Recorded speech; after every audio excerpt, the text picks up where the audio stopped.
What is your background? Tech finance, mostly investing in technology, infrastructure stuff as an analyst. Oh, might just have a cat attack the computer here in a minute. Did the military, special operations for 11 years and targeting guy, and doctoral studies in computational science and engineering to kind of understand where AI is and is it going to save the world? And no. It might give us the illusion. And then got into medical practice, brain injury related due to some brain injuries that I incurred myself. And then that led me down a pathway to get to do what I really want to do decades and decades ago, which is write and be a writer, and tell stories that people really connect to. And that's where I am. I have shot a 50 cal. Have you? Oh, of course. Both in the M2 50 cal machine gun and in the Barrett sniper rifle. Oh, I'm so jealous. Were you a sniper? No, I wasn't a sniper. I was in the Green Berets. I was comms and then intelligence. So not a sniper. Didn't go to Ranger school. Yeah, just Green Beret. The one I'm referring to is a BMG. A BMG? Yeah. Yeah. Have you ever fired the Dishka? The Russian Dishka? No, I have shot the AK-47, which is great. Yeah. Well, so many variants of the AK-47, but the Dishka's a heavy, I don't know if it's 50 cal, but I've got a couple of the bullets that were shot at me in Afghanistan that were expended in the dirt kalot that I was in. So I've got a couple of the Dishka bullets here in the house somewhere.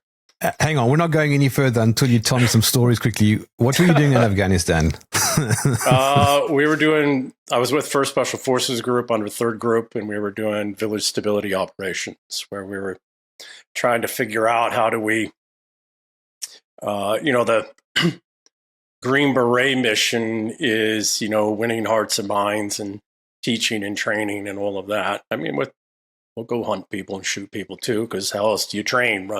Better hands-on, right? But how do you go into a part of the world and help people become self-sufficient in diplomacy, information, martial, military, economics, finance, intelligence, and law enforcement, those 7 elements of power, and how do you put all that together to help a local people be self-sufficient?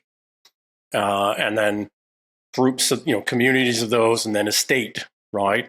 And even if you have to do a shadow state for a while within. So we were there in eastern Afghanistan, and we were doing what's called village stability operations, where you're trying to put all of those things together and root out the bad guys, and which is interpretive, right?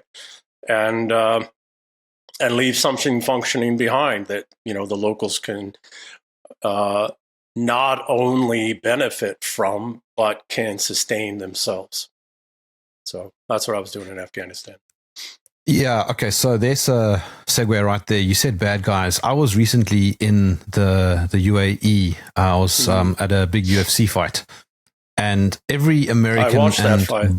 Yeah. Yeah, it was... Oh, who? The whole thing with the prelims also? Yeah. Oh, you're talking about... And did you expect Whittaker to lose? I didn't know exactly, to be quite honest. Shara was my favorite of the night. Yeah. Shara Bullet, he was my favorite of the night. Best fighter there. Yeah, that was a good fight. Yeah. Fought with a broken nose. Yeah, smashed nose. Not just broken, that nose was smashed. Yeah. But what I was going to say, Ian, is that it's different watching it on TV and being there. And being there, you're sitting in an arena of 18,000 people or so, right? Every American and Western fighter that entered the arena got booed. You spoke earlier now of taking out the bad guys, and you said it's interpretive. You as an American, how do you view that? Well, I'm an American of English and Scottish and direct Scottish and English ancestry, and Scandinavian, Norse Scandinavian or Norse Norman before that. of course, a mixing of the, but I'm basically of the British Isles ancestry-wise. But, I've got family in Switzerland, and I've got family in Norway and Portugal, and I wrote about this yesterday. The East and the West have been at war for thousands of years. I mean, what was that whole thing about the gates of the hot gates in Thermopylae? What was that whole, in the 300? And what was the whole thing about Alexander the Great and Xerxes? And it was Xerxes, right? Not Darius. My memory's not as good as it used to be. The East and West are not compatible. We've been at war with one another for thousands of years. We have, when we're not, diminished and infiltrated from within by our own, I can swear, right? Our own fucking assholes, right? Our estrogenics,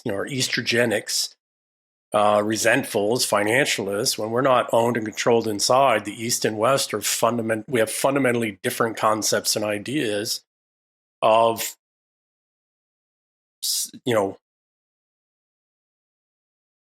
group life, group living. We do, and it's a little bit less on the European continent. Since the Romans, was very much the same still in the British Isles, what would become the British Isles. But we have a fundamentally different, in the West, we believe in the individual and the rights of the individual. And in the East, they believe in the rights of the collective, of the group, of the community. And both are right and wrong in their own ways. But, Western civilization, European civilization, Western civilization, and much later, but British and English, I hate the term British, but English and Scottish, and we developed in direct refutation of Eastern civilization concepts and ideas. We've been at war with them forever. Islam's just the latest, that's a later thing that came along 1,300 years ago, 1,400 years ago. But we were at war with Persia. Too. Yeah, Zionism as well. We've been at war with that region forever. Right? And it's way deeper than all this Abrahamic bullshit stuff that gets laid down on top as a way to try and manipulate and control us by our own people, by the way. No, this is a much older, much deeper fundamental disagreement over the rights of the individual. And we'll probably fight that out to the end of time. I don't know. I mean, the earliest that I know of it historically is the classics, right? So that's the Persian and Greek conflict, right? And maybe not all that's true, right? In terms of, the Greeks are very good at psychological warfare in terms of their plays and their literature and their poetry, etc., of, laying down the illusion of Greek superiority. They're always a tiny little population. So, but there's fundamental realities in there, right? Individual rights, individual sovereignty, the responsibilities of the king. It's an interesting paradigm because here on the African continent, we are not really Western, we're not really Eastern, we're just Africa. And so we kind of just observers. Africas. Yeah, you're like three different Africas because of it's a massive continent with three fundamentally different geographic areas. So yeah, the north is, the north is completely different to the south. Yeah. Well, and that the north is, what is that? The Sahel is fundamentally different than sub-Saharan Africa, and Southern Africa, not just South Africa, but the southern part of Africa is fundamentally different from sub-Saharan and the Sahel. Yeah. It's like three totally different geographies, and because of that, you have three fundamentally, and they're broad areas there, but you got like three fundamentally different concepts of life and living because of the geography. But the irony, EM, is that we still have the same type of battles going on. If you look at our biggest resource which is effectively gold, platinum, diamonds, I suppose. Guess who owns the mines? Anglo American is one of our biggest operations, and they're not South African. You've spoken about. You've spoken about the influence of sort of the Anglo American establishment, Rockefeller, Carnegie, etc. This all goes back before them, though. All goes back to the financial kill chain. This all goes back to Venice. It goes back to Amsterdam, City of London. United States is just now trying to break free, so the world may be taken to nuclear war to try and prevent that, because that's what a crazy bitch does in a bad divorce, that she knows she's going to lose. You're referring to the black nobility? I think they're in there. There's factions, right? There's factions in all things. But, the Financialists are the Praetorians. They're the old Roman Praetorians. And how did they rule? Exactly as they rule now. They're the intelligence apparatuses. They're the security apparatuses. And they own and control the elites. And if an elite gets out of line, well, they kill them like 2 Kennedys. Or they blackmail them like a 3rd Kennedy. Right? Or they try and kill another one on live TV here recently. Not a Kennedy, but a Trump. One wonders, what do you make of Lady him? Diana. What's that? What do you make of him? I think Trump is a loyal American Englishman. I think he's his mother's son. Marianne McLeod Trump. McLeod. Come on. Highlander, the movie. Trump was raised to believe there can be only one. No. I think he's a loyal American Englishman. I think he realizes that America, like Byzantium out of Rome in the 3rd and 4th century, that America is poised to be the keepers of English civilization for the next however long, 500 years. But we've got to survive this transition. The breaking of all the old power structures in the heart of the old civilization, the British Isles, that are owned and controlled by the Praetorians, by the Financialists, the whatever the hell you want to call them, right? But they've been in control of us since 1688, all-out control. And now that's being broken. You mentioned bad guys when you were in Afghanistan. Who are the bad guys? I think in Afghanistan, we probably were. Well, I don't mean... Sorry, I'm not referring to Afghanistan. I was just using that as the comparison. I wrote a book called The Eternal War. Let me touch back on Afghanistan. I didn't mean to say that, all of our guys are bad guys and all that kind of stuff. I'm not one of those, self-flagellating kind of guys. We were there doing what we thought was right. Maybe we were heavily duped into something that wasn't right, though, right? So give me a second. I don't think anybody's wholly guilty and anybody's wholly innocent. Let's probably put it that way. But back to the bad guys. Ultimately, the bad guys, as relates to us, I can't speak for the rest of the world. That's their stuff. But as it speaks for Europe and the English-speaking peoples, it's the same fucking Romans. It's the Praetorians. It's who became bankers, right? These, and not bankers, because you need classical, traditional, local banking. You really do need it.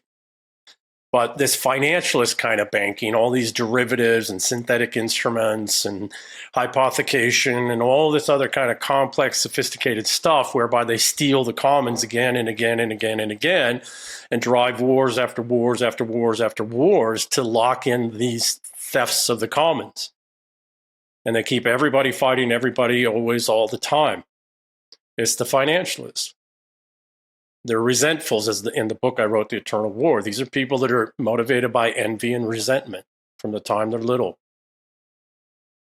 It's about 30% of any population that we look at. And then there's the adoptables, which are roughly 50% of populations, and they're somewhat resentful and somewhat responsible, and in different ways at different times and different measures across their life. But the enemies of humanity in all groups, in all, all countries, nations, peoples, etc., are these resentfuls. They've been with us since the beginning of time. They predate humans. They're a forcing function that constantly keeps us evolving. Now, what family they are, what organization, that all comes and goes. Terribly sorry. Yeah. No, it's fine. One of the dichotomies that always gets me, though, is when we talk about, good versus evil. We often talk about the central bankers or the oligarchs or whatever, right? But yet we're talking about frameworks. We're not really talking about individuals, because you mentioned that there are decent people, right? Yes. So it's the overarching. Do you get what I'm saying? Well, okay. So give me a second. So again, in the Eternal War, there's so I wrote out 13 doctrinal lines of the resentfuls and the responsibles and refutation. One of those doctrinal lines is systems. Resentfuls, financialists, whatever you want to call them, resentfuls are broader, though, because financialists are a specific type of resentful that focuses on finance and domination of assets and control of assets, etc. Resentfuls rise up within institutions and organizations always. And periodically, institutions and organizations have to be purged. And sometimes the rot has become so bad that the institutions themselves have to be done away with. And in the English speaking, and it's a doctrinal line and line of effort called systems. They rise up within these systems constantly, and then they shape and guide and direct these systems to prey on, parasitically prey on everybody. In the English speaking world, going all the way back really to 44 AD when the Romans came, but every 400 years in the English speaking world, we fight this out. And we don't do minor resets. We do massive resets. The last one was the Civil War becoming Inglorious Revolution, 1600s. Before that was the Baronial Wars that led to the Magna Carta. And before that was the wars to unify the British Isles into England, Wessex and all of those fights under Alfred the Great, Edward the Confessor, and Athelstan. 400 years before that, the Romans left and took their legions with them. And so there was a struggle for what the hell are we going to do and how are we going to organize ourselves now. And 400 years before that, the Romans arrived and disrupted what had been there before. And this may go back every 400 years for some period of time before. We just don't know because we didn't really have solid records until the Romans arrived. And that's where we are. We're 400 years on. And if we take a step back and look at these larger historical context, to your point, these resentfuls have risen up in all of these systems and structures and institutions and corrupted them all. And now they're openly calling for the wiping out of, 9/10 of human species to lock in their steel. Well, do we think we're going to vote our way out of that? That we're going to somehow do emplacements of people in these institutions and organizations, which the institutions and organizations themselves now are oriented and structured, and all these complex codes and rules and processes and procedures are evil? I don't like the term evil because then people go good, bad, right, wrong, whatever. They're malevolent anti-humanist systems. They're malevolent anti-humanist slaver systems. And very little amount of reformation, because you'd have to burn the whole structure nearly to the ground and rebuild from the skeleton up, which is possible. We've done it in the English civilization. That's why we're still here. That's how a civilization actually emerges, is it goes through these, burn it all down to the framework. The frame still holds, build the new, structure on the old timber, shall we say, right? So what? Revolution or evolution? Yes. That is the choice. And very well put, by the way. But you're absolutely right that We don't want revolution. We go to revolution right now, quite frankly, and it's going to go the way of France in the 1700s. It will be the elites who find their heads cut off. We're at that place. Do you think society has just had enough? Oh, they're way beyond. There are at least millions, if not tens of millions of Americans living in tent cities right now. They're not tents, some are, but they're RVs and campers and van life. There's all these YouTube channels, and I've driven all across this massive country. Every one of these parks are full. Every one of these RV camping parks are full everywhere. And this is a massive continent of a country. And everywhere, that's the modern tent cities. We are in an economic depression, and we have been since 2011 and 12. And we've been in a recession, a formal recession, since 2001-ish. And everything's been stolen. And people have had enough. And all of the theater and all the distractions of Epstein and this and that, and people are just, they're done. They're done. So what is going to happen, do you think? Well, if the pattern holds, they'll unleash terrorism here in the United States. And turn this, well, they'll turn this into a racial war, because that's what they do, right? They want you to go hard ethno-nationalist like the Germans did. And they'll force you into that situation where you literally actually have to kill darker skinned peoples to survive. They will force that situation, but they want you to go too far.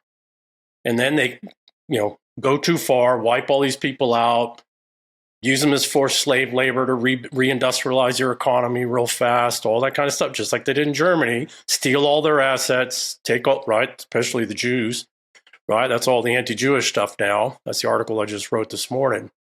And they want you to go too far, because then, just like they've done with the Germans and others in Europe, they can use that guilt against you to control you for the next 80, 100 years. Maybe longer. There's a weird kind of segue here. Mm-hmm. Yeah, sorry, I keep interrupting, but you have these very dramatic pauses.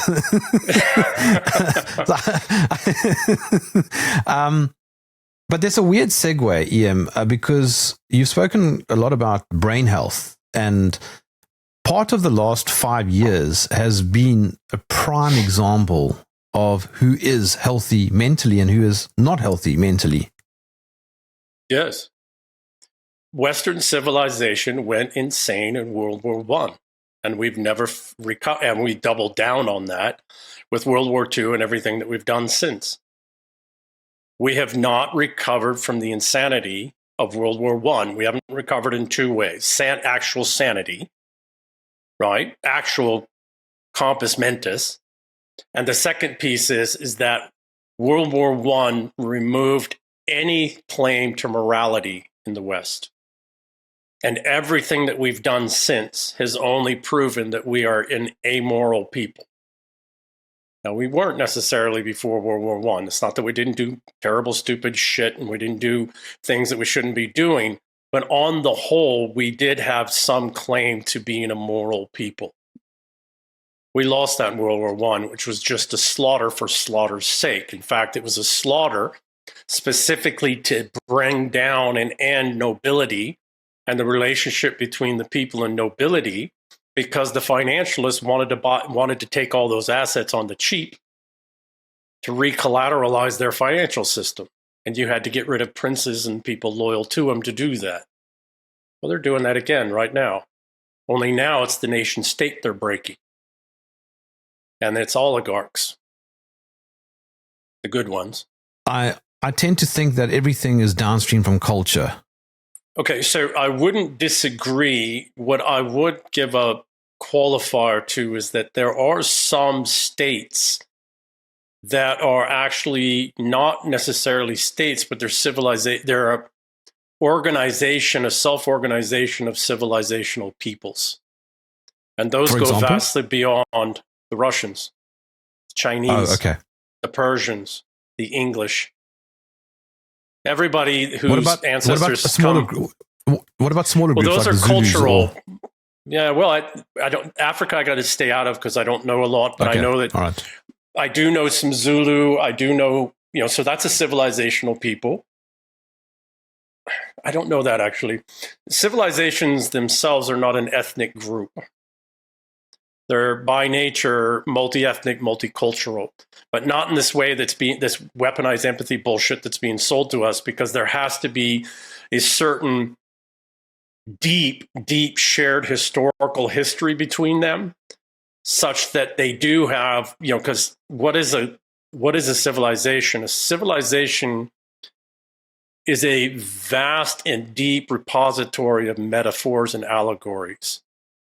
Alexander Dugin has said the same thing. It's what it is. I didn't know that, but it's what it is. And, what is it? It's all these shared metaphors and allegories of a people whose histories were developed together across long stretches of conflict, long stretches of times of plenty and times of hardship. And what those are, and how it plays out in linguistic structures and legal structures and organizations and all these other things, that's the immune system of the people. So back to your question, yes, most nation states, which didn't come about to the 1600s, when all this financialist kill chain stuff was put in place in Europe and the British Isles, and then, of course, everything that came out of that later. The nation state, as it was devised in the Peace of Westphalia, Innsbruck, two treaties, Innsbruck and Munster, 1645, 1649, or 48, I don't remember, did create nation states along cultural lines. But they ran into a problem in the United Kingdom, what would become the United Kingdom, when they took over, did the hostile takeover. And that is that the English, unlike the continental Europeans, were not a culture, they were a civilizational people. A mix of cultures. Scots, Picts, Welsh, Cornish, Anglo-Saxon, Frisian, Jute, Dane, Irish, all the different flavors of Irish. Germanic. And then we had, well, that's the Frisian, Anglo-Saxon, right? So those are specific Northwest Germans, not the others, which are very different peoples. And then the Iroquois here in the United, in the colonies, and some other, the Cherokees, and which, like, I saw something yesterday. Something like 60% of Cherokee have Scottish ancestry because they intermarried here in the colonies back, into 1700s. So point being is that the English, unlike the Continentals, who were French or German, or, well, Germany didn't unify till 100 and some odd years ago, Swiss, or whatever, in the British Isles, what would be later labeled the British Isles in its original colonies, we were a multicultural, multi-ethnic people from the very beginning, from very early on. In very beginning, back in the 800s, 900s, when the English civilization was established. Well, it's very hard to control.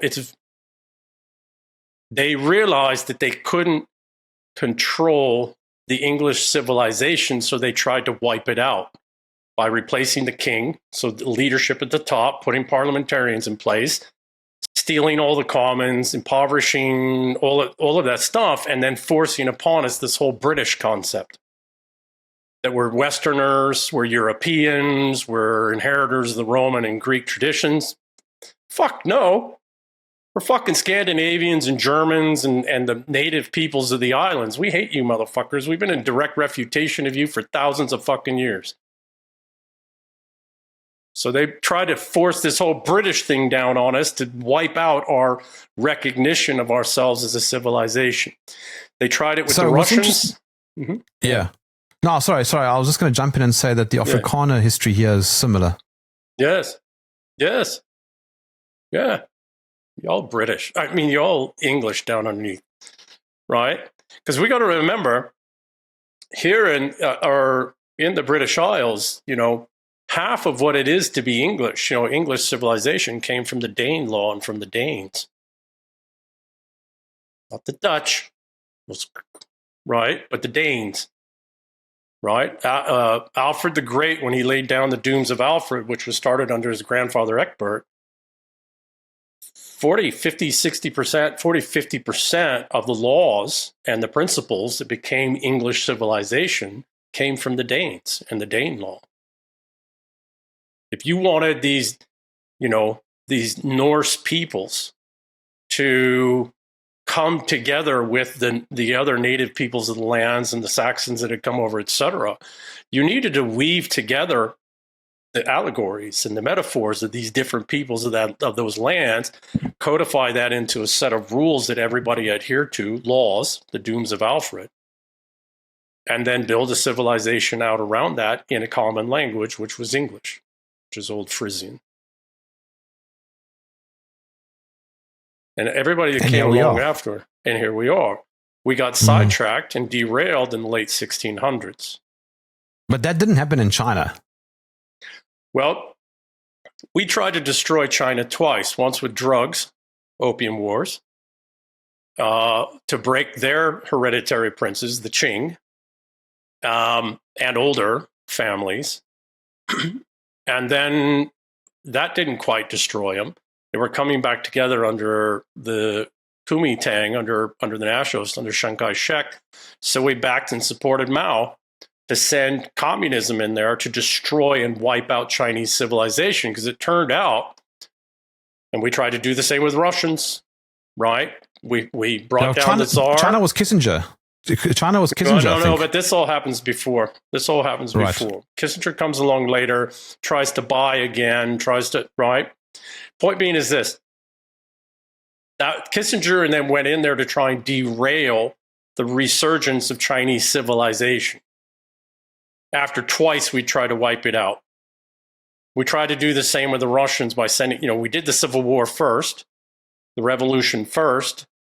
Turns out the loyalists were starting to win, so we sent the communists in there to wipe out the Russian civilization. The reason is you can't wipe out a civilizational people, and at some point, no matter what you're doing, they will come together around their civilization, those shared allegories and metaphors, and they will bring you down. They will kick your ass out. They will do the hard shit they got to do inside by killing all the disloyal people inside that are loyal, that you bought and you got paid for, who are just resentfuls. And they'll get rid of them. They'll go back to their civilization because a people resonate naturally with their civilization. It's what they're trying to do to us now. It's why they're part of why they're flooding all of our lands with foreigners. Because the English-speaking people are starting to come back together as, wait, we're a civilizational people.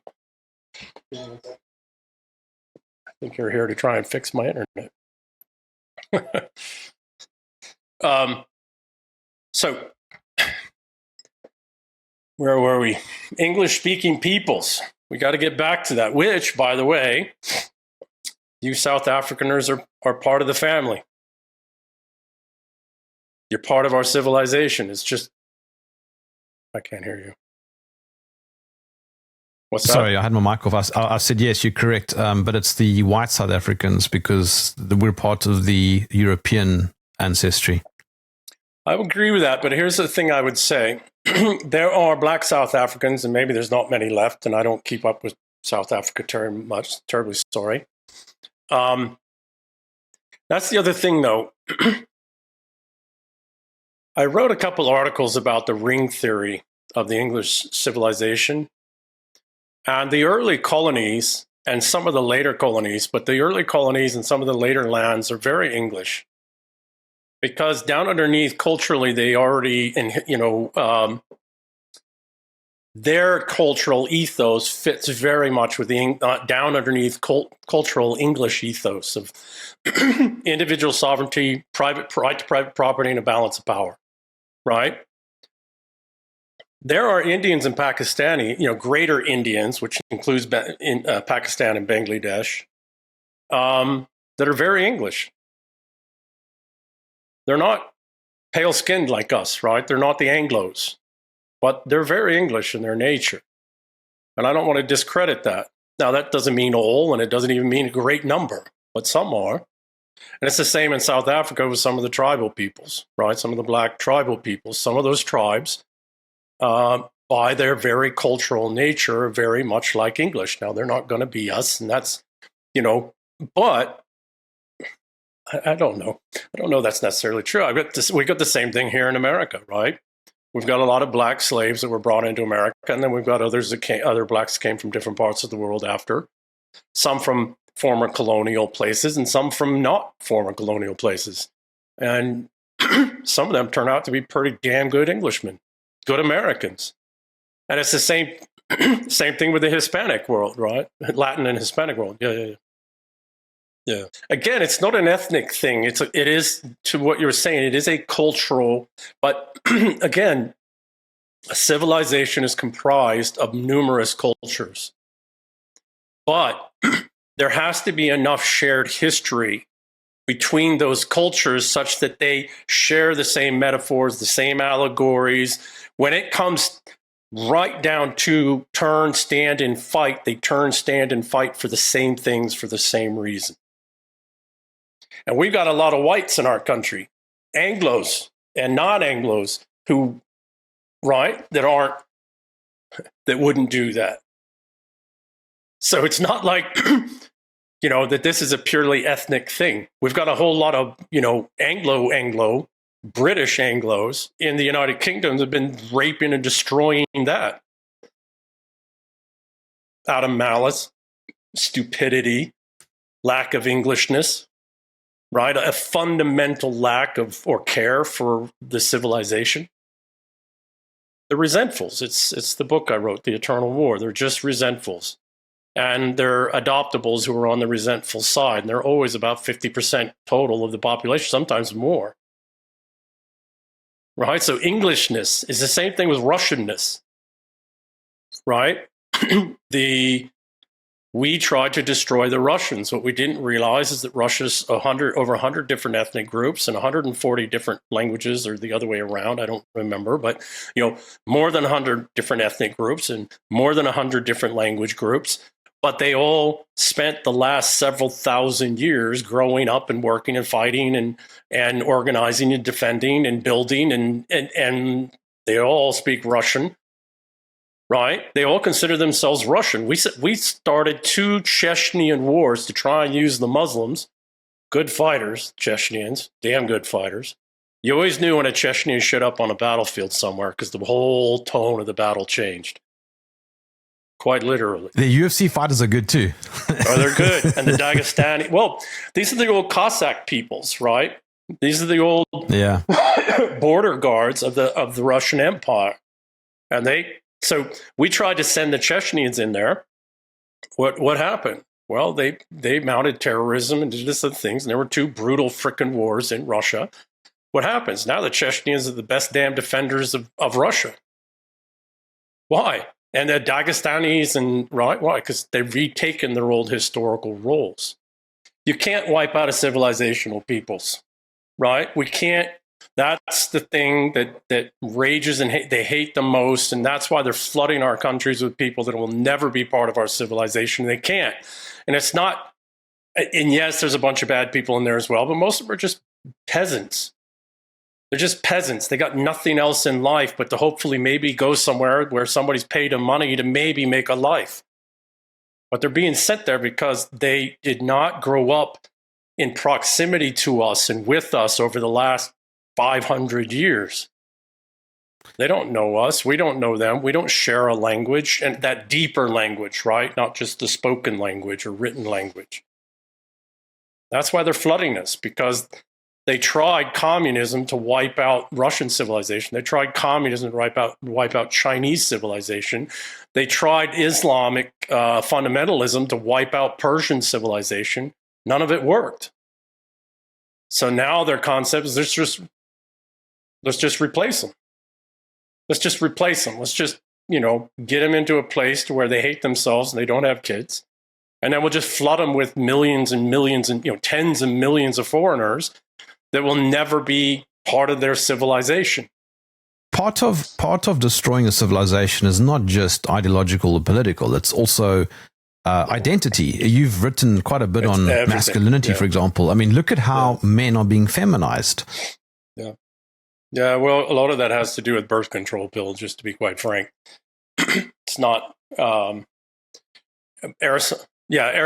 estrogen, which comes out of females that are taking the pill, down regulates testosterone production in males. That's pretty well done studies. So, how you do, yes, so you're absolutely right. You have to wipe out. Civilizations are things that people will fight for. And you have to remove any chance for fighting for something. And one of the ways that they do it, because these are they think, like estrogen things, estrogenics, that's both male and female. They can't take you on in a head-on, straight-up fight, so they fight in all these little dirty, manipulative, controlling, deceptive ways. And one of the ways, very powerful ways to do that, is you change the incentives, the economic, financial, social status incentive structures in a population, such that it biases towards women and feminized males. 70+% of college students now are all females. And look how heavily they promoted all the gays in the workplace and gays in society and et cetera. Feminine males, right? And trans, that's even they like the trans because trans will do violence because estrogen upregulates for violence, testosterone downregulates. But the females, X proved to not have the physicality to do the fighting they want, the estrogen-based. So they need XY chromosome individuals with physicality, pump them full of estrogen. Now they'll go do your violence for you. At the beginning of the conversation, EM, you mentioned sort of individualism being a Western ideal and collectivism being an Eastern ideal, very broadly speaking. But do you think that hyper-individualism is part of the collapse of Western civilization? Yeah, okay, so great question. So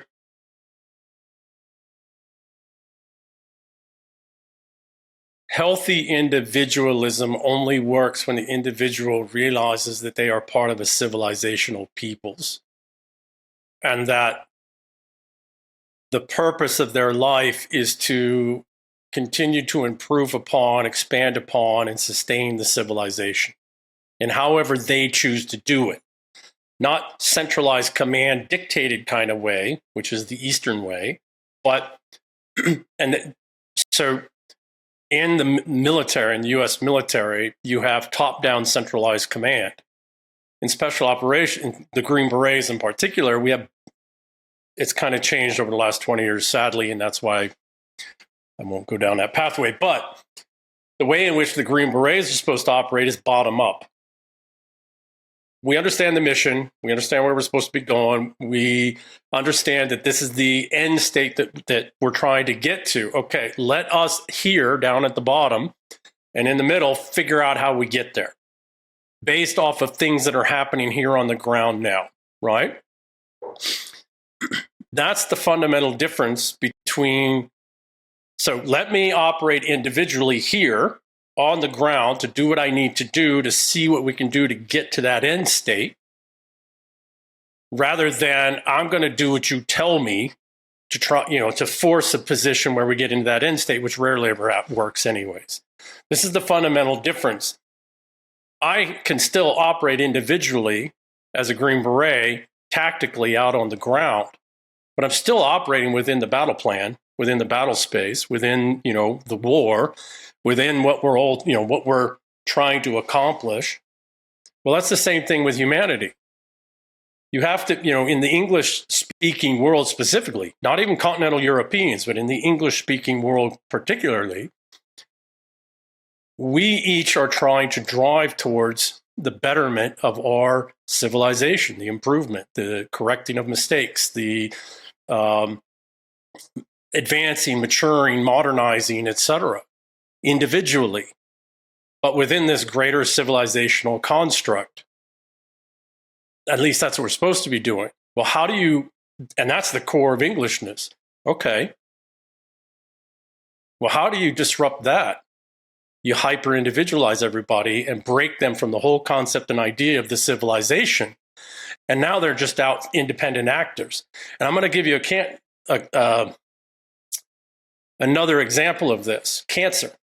That's what cancer is. Cancer is a cell that's gotten out of bioelectric communication union with other cells.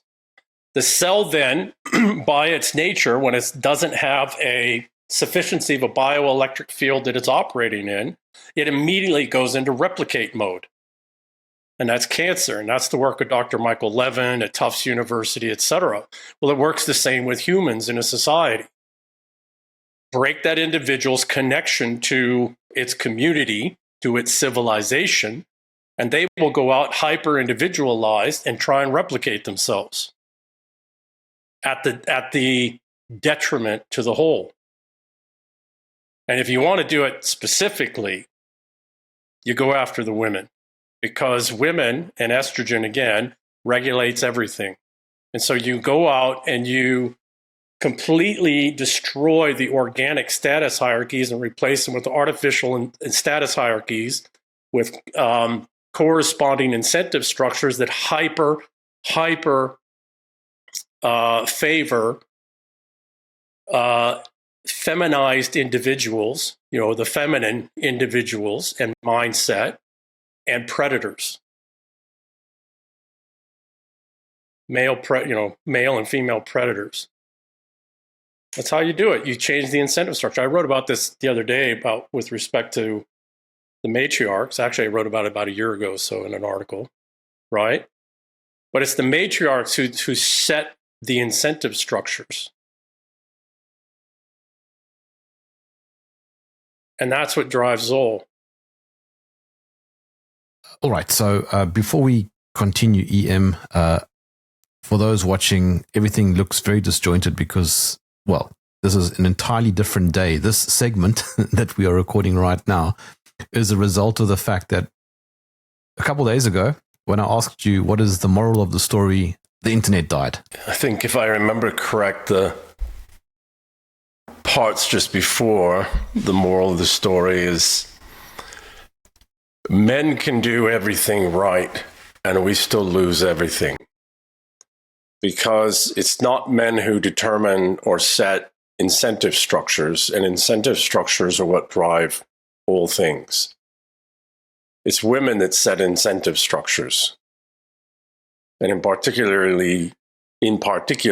it's the upper class women who set incentive structures. Who gets, ultimately all things down underneath all motivations, all things even today is who gets to have children with what person, with what assets and relationships associated with.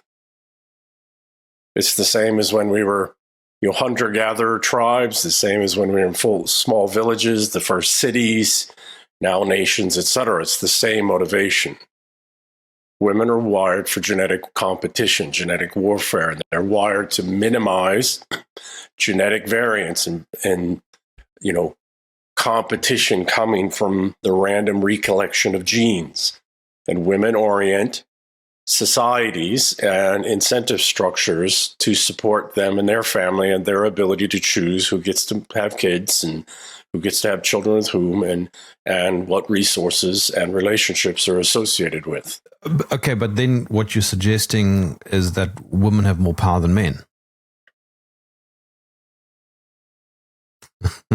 Well, women have all the power.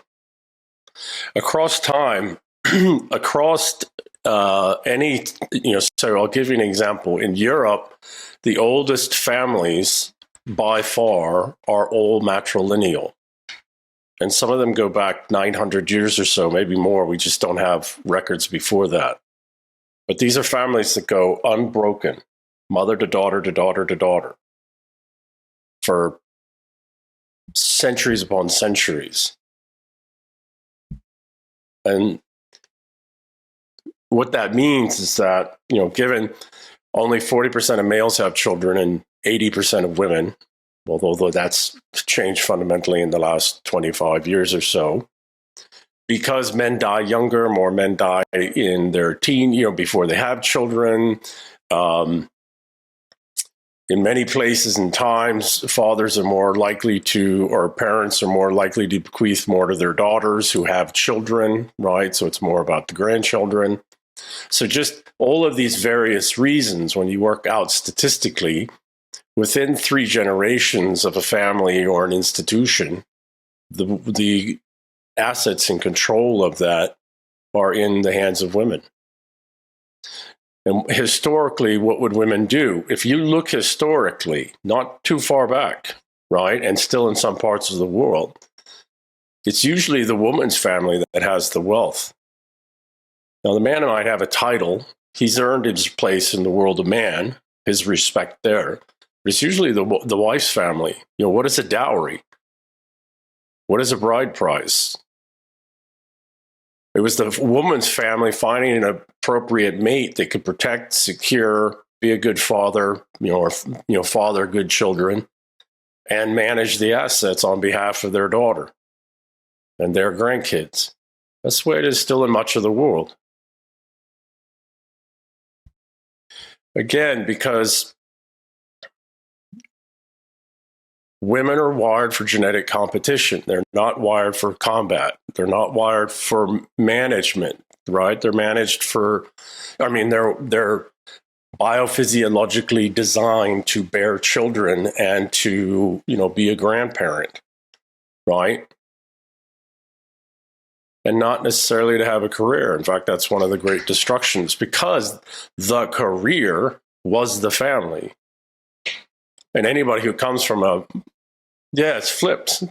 Anybody who's come from a substantive family, even today in the upper class, they don't, the healthy ones, they don't chase a career. They're still about family. They might have a career in philanthropy, or they might even start a company here and there, but ultimately at some point, and the upper class, they don't have to. And this is upper middle class too. And then also, what do? They do the same thing. They are very particular about the man that comes into the family.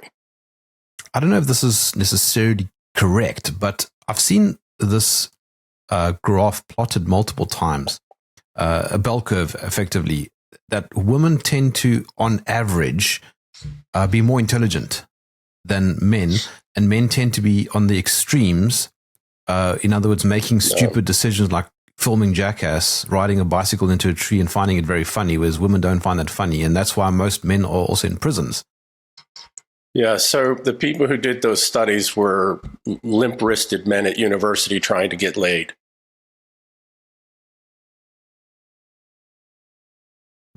We find it's not true. Now, there is a bit more of women who are in the median range of intelligence, and there does tend to be more men who are on the extremes. So that does tend to be true. But overall, that's the intelligence. And the other thing that we have to be very, very careful of, because this is what's getting us in trouble now, and why we're having such bad population rates, is intelligence as measured by what? A test? Standardized test? Women tend to do better on standardized tests than men do. On reasoning, on logic, they tend to not do as well. On innovation and creativity, not, artistry, etc., although most all the great artists were men too. Because again, out on the tail, when we look at small social group dynamics, women tend to do far better there. When we deal with large scale indirect relationship management, men tend to do better there. So all of the stuff about intelligence here, and I wasn't exaggerating, most of the studies we have about women and male differences were all written by academics who are lesser males who are trying to win favor with women to get laid. Ian, why is it then that men do so many stupid things? Like I just mentioned Jackass. I mean, we find it very funny. I think it's hilarious, riding a bicycle into a tree. My wife doesn't find it funny at all. And at the same time, I thoroughly enjoyed the UFC when I was in Abu Dhabi recently, and my wife doesn't get that either. Okay, so two things that are related. One, men have to explore unknown spaces, and they have to test themselves in very difficult, dangerous ways in order to provide, food for the family, safety and security for the family mostly, right? And except for the jackass stuff, et cetera, not to say that I didn't do some jackass shit when I was a kid. I remember ending my bicycle up in the top of an apple tree one time with twigs stuck in me, literally stuck in me. Males have to be more exploratory, more personal testing. And it comes with, how do men, actual male men, not these estrogenics today, not all, right? There are some men too, but how does a man earn his place in the world of man?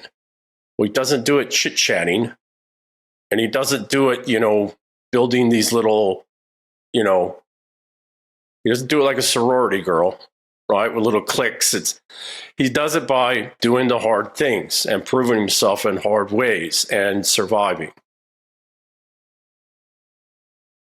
And when you don't have, jousts, and you don't have, mandatory service, military service, and, in the combat arms, men are going to go find other ways to prove their mettle. Reality is males are expendable. We always have been.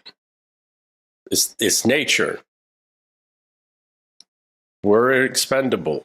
And those of us that really develop ourselves fully, the best that we can over the course of our lives, we know this. Does it mean that we throw our lives away and we waste our lives? Oh, hell no. Right? If I have to sacrifice myself ultimately, I'm going to do it very dearly. It's going to come at great cost. Yeah, at the end of my life, I've got to look at myself. What did I do? What did I contribute? Estrogen and testosterone, and the two types of beings that they produce, are still driven very much, estrogen and testosterone drive all things.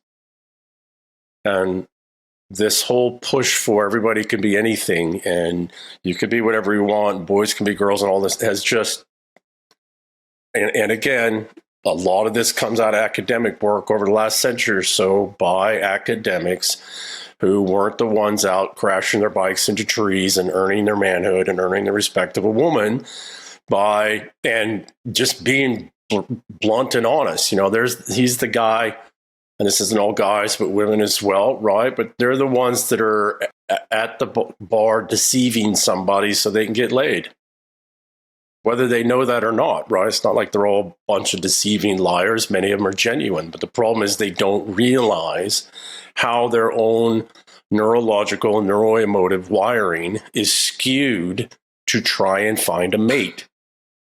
And if you're not a big, powerful, strong man that women naturally gravitate towards, you're going to develop some other way that women will find you attractive as an ally.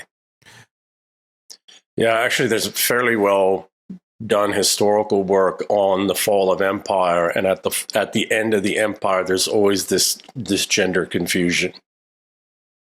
There's always this, and my supposition is that the empire becomes so wealthy and stable and strong that a lot of weaker people, physically capable, intellectually or emotional regulation, lesser peoples are able to rise up and sustain themselves and succeed in that system. But I've watched this myself. There's a fundamental, too many of these people who think they can do anything like a powerful, strong man, they believe it until you show them, which is the way a powerful, strong man can or must, until you show them, we're not even playing in the same categories.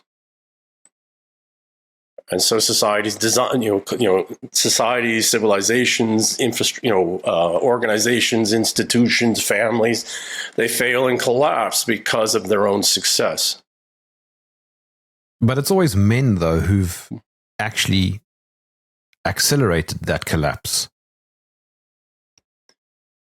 I think, man, so this is back to World War One. I don't know if you and I were talking about it, but I think all of the, societal collapse stuff for Western civilization started in World War One with the just sheer brutality, just the industrial scale slaughter that humans had never seen before. And we kept doing it. And we never recovered from that. Men's psyches never recovered from that horror. And then we doubled down and did it again with World War II.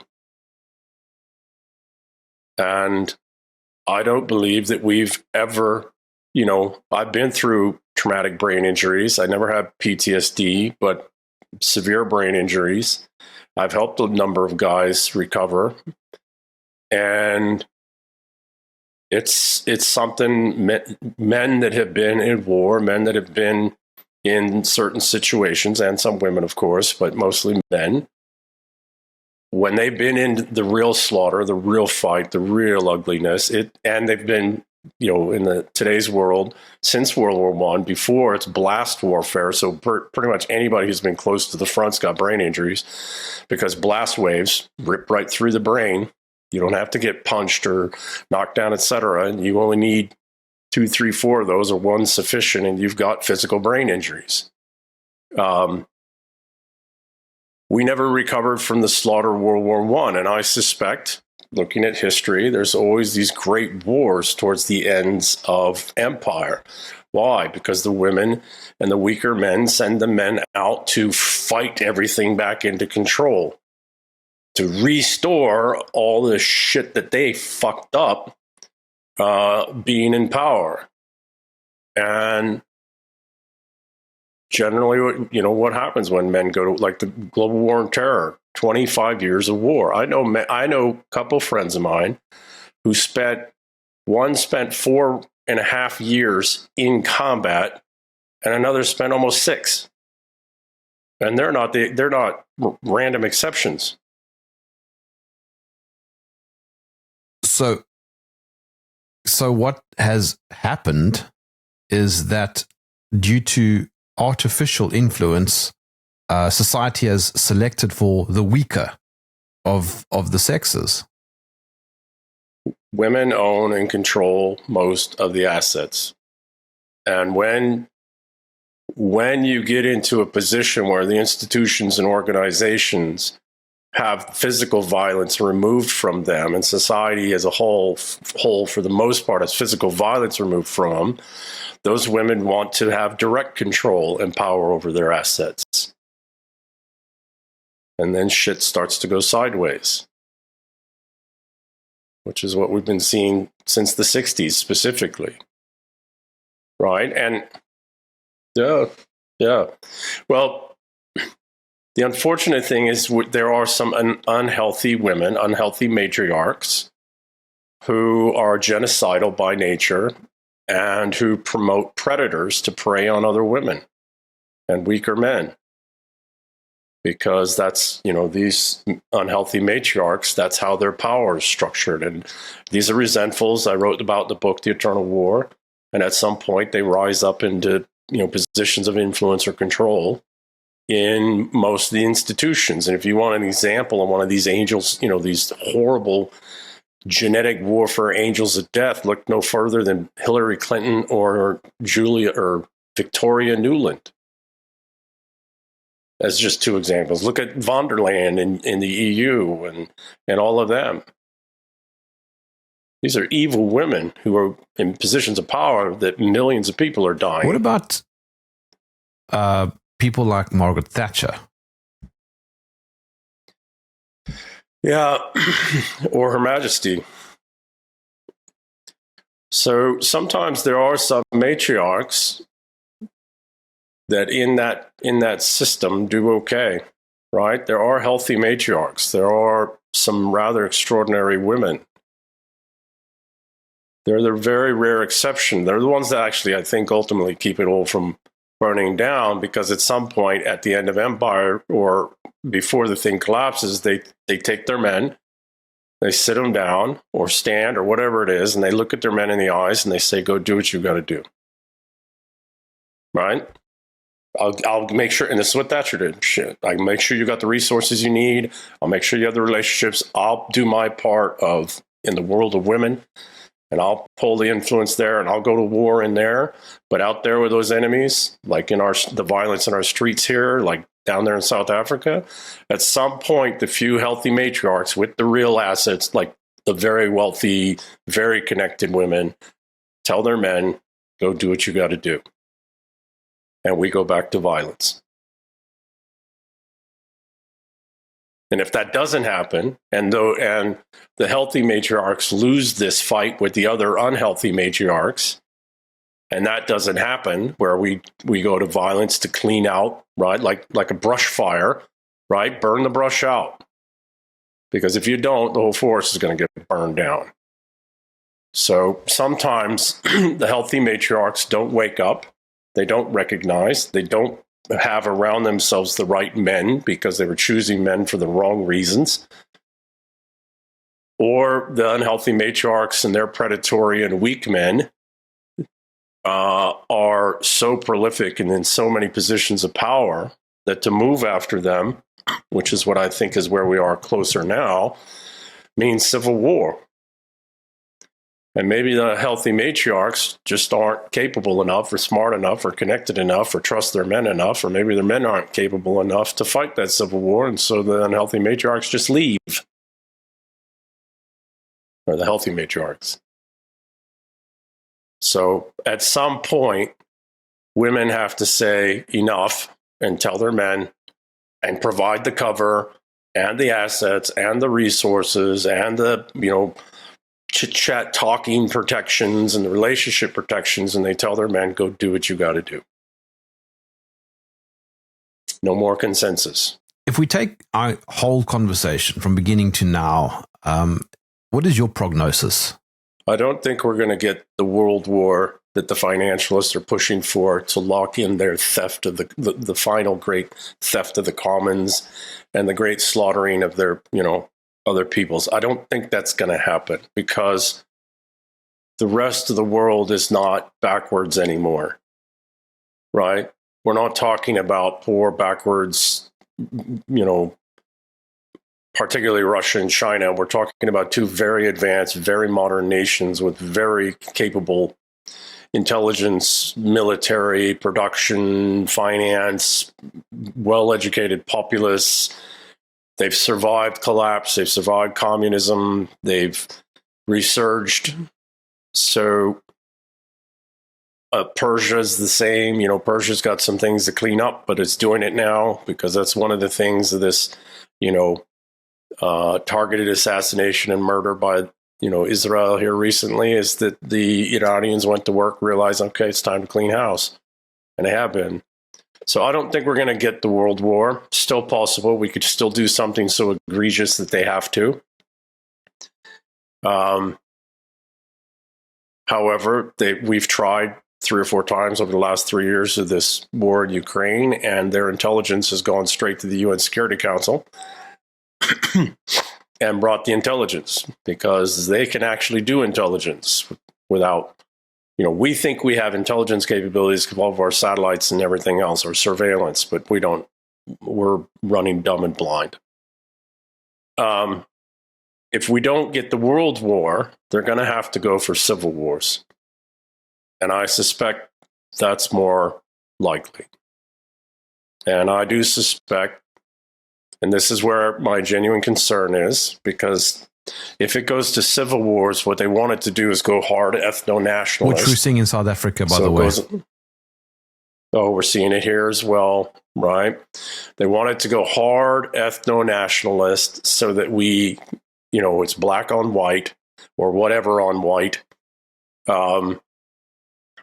And we do a repeat of World War II, or pre-World War II Nazi, where it just goes, hard ethno-violence.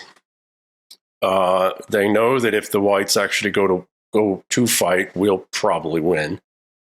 But then they want us to go too far so they can use that as guilt as a means of guilt and control for the next century, as they've done with the Germans. So basically, so basically, you don't have a very positive outlook. Well, that's not necessarily true. The fact that we're at this place where one of these two eventualities happens means that we still have fight in us. And still having fight in us means that we can. The old world's gone. It's never coming back.